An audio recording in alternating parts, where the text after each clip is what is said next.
Hello guys, आम्ही जात आहे तुळजाभवानीचं दर्शन घेण्यासाठी.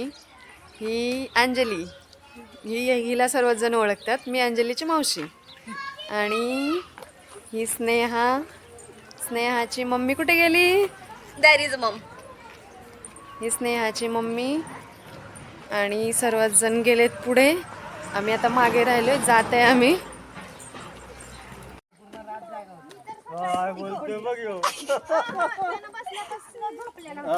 ती पण आरामशीर घरात कसं झोपतो ना असं करून पायात मुंडक्यात पाय घालून झोपला. पाण्याची बॉटल आणली का? कुठे आहे पाण्याची बॉटल? हे मामा ओम. किंवा नंतर ओम लाजत आहे. या की पाण्याची बॉटल काढ ना बाहेर. आणि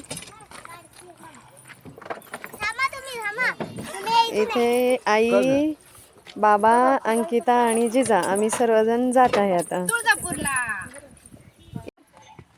आता आम्ही सर्वजण बसलो आहे गाडीमध्ये. मांडीवर माझी तुळजापुराला जायचं. हाय गाईज, मी तुमची अंजली. आता तुम्हाला वाटत असेल ना मावशी कुठे गेली, अचानकली अंजली आली. तर ते असं आहे की मावशी गेली तिच्या एक खूप महत्त्वाच्या कामासाठी. आणि तिचं काय महत्त्वाचं कामासाठी गेलेली आहे आणि तिचं काय काम आहे, कसलं काम आहे, हे आपण नेक्स्ट ब्लॉगमध्ये बघूया. आता सध्याला तरी आपण तुळजापूरचं दर्शन करूया.